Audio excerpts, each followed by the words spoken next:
हाय दोस्तों।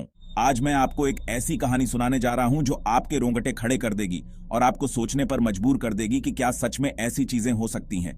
आज मैं आपको एक ऐसी कहानी सुनाऊंगा जो आपके होश उड़ा देगी। ये कहानी है एक रहस्यमयी डायरी की, जो एक उभरती लेखिका के हाथ लगी और उसकी जिंदगी को हमेशा के लिए बदल दिया। कहानी का नाम है द शैडो डायरी।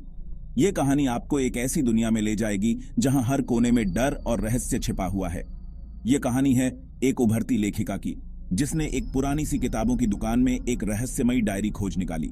उस डायरी ने उसकी जिंदगी को एक ऐसा मोड़ दिया जिसकी उसने कभी कल्पना भी नहीं की थी। एक दिन जब हमारी लेखिका बुक स्टोर में किताबें खंगाल रही थी, उसकी नजर एक पुरानी धूल भरी डायरी पर पड़ी। डायरी की हालत देखकर ही उसे लगा कि इसमें कुछ खास है।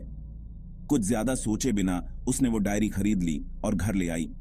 उसे नहीं पता था कि ये डायरी उसकी जिंदगी को हमेशा के लिए बदलने वाली है। डायरी के पहले ही पन्ने पर लिखा था, ये मेरी कहानी नहीं, ये उस साये की कहानी है जो मेरा पीछा नहीं छोड़ता। ये पढ़कर लेखिका के रोंगटे खड़े हो गए। लेखिका को पहले तो यकीन नहीं हुआ, लेकिन फिर भी उसने पढ़ना शुरू कर दिया। जैसे जैसे वो पढ़ती गई, उसे महसूस हुआ कि ये कोई साधारण डायरी नहीं है। जैसे जैसे वो डायरी पढ़ती गई, उसे मालूम हुआ कि ये एक औरत की जिंदगी की दास्तां है, जिसे एक काला साया लगातार परेशान कर रहा था। हर पन्ने के साथ उसकी उत्सुकता और डर बढ़ता गया। हर पन्ने के साथ एक नया डर, एक नया रहस्य खुलता गया। लेखिका को ऐसा लगने लगा कि वो खुद भी उस कहानी का हिस्सा बनती जा रही है। धीरे धीरे लेखिका को खुद भी कुछ अजीब सा लगने लगा। उसे ऐसा महसूस होने लगा जैसे कोई उसकी हर एक बात पर नजर रख रहा हो। उसे ऐसा महसूस होने लगा जैसे कोई उसकी हर एक बात पर नजर रख रहा हो। घर में अकेली होने पर भी उसे लगता जैसे वो बिल्कुल अकेली नहीं है। घर में अकेली होने पर भी उसे लगता जैसे वो बिल्कुल अकेली नहीं है। अचानक उसे खिड़की के बाहर एक साया दिखता, जो कभी पास आता, कभी दूर चला जाता। अचानक उसे खिड़की के बाहर एक साया दिखता, जो कभी पास आता, कभी दूर चला जाता। वो साया उसे हर जगह दिखाई देने लगा, जैसे वो उसकी हर हरकत पर नजर रख रहा हो। डायरी पढ़ते पढ़ते लेखिका को समझ में आया कि वो साया सिर्फ उस औरत का ही पीछा नहीं कर रहा था, बल्कि अब वो साया लेखिका को भी नहीं छोड़ रहा। उसे समझ नहीं आ रहा था कि वो क्या करे। एक रात, आधी रात को जब वो डायरी पढ़ रही थी, तब उसे लगा कि उसके कमरे में भी वही साया मौजूद है।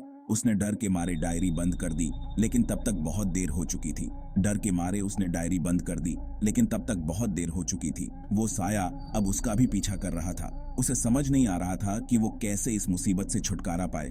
वो साया अब उसका भी पीछा कर रहा था। दोस्तों, क्या लेखिका उस साये से छुटकारा पा सकी, या वो भी उसी साये का शिकार बन गई? दोस्तों, क्या लेखिका उस साये से छुटकारा पा सकी, या वो भी उसी साये का शिकार बन गई? ये सवाल आज भी अनुत्तरित है। या वो भी उसी साये का शिकार बन गई, ये तो कोई नहीं जानता। लेकिन आज भी वो डायरी किसी पुरानी किताबों की दुकान में छिपी हुई है, और जो भी उसे पढ़ेगा उसकी जिंदगी में भी वो साया आ जाएगा। ये तो कोई नहीं जानता, लेकिन आज भी वो डायरी किसी पुरानी किताबों की दुकान में छिपी हुई है, और जो भी उसे पढ़ेगा उसकी जिंदगी में भी वो साया आ जाएगा। तो दोस्तों, कैसी लगी आपको ये खौफनाक कहानी? और जो भी उसे पढ़ेगा उसकी जिंदगी में भी वो साया आ जाएगा। तो दोस्तों, कैसी लगी आपको ये खौफनाक कहानी? अगर आपको ये कहानी पसंद आई हो तो हमारे चैनल को सब्सक्राइब जरूर करना।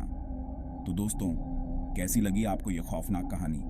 और ऐसी ही डरावनी कहानियां सुनना चाहते हो तो हमारे चैनल को सब्सक्राइब जरूर करना। और हाँ, अगली बार जब भी किसी सेकेंड हैंड बुक स्टोर पर जाओ तो थोड़ा सावधान रहना। शुक्रिया। और ऐसी ही डरावनी कहानियां सुनना चाहते हो तो हमारे चैनल को सब्सक्राइब जरूर करना।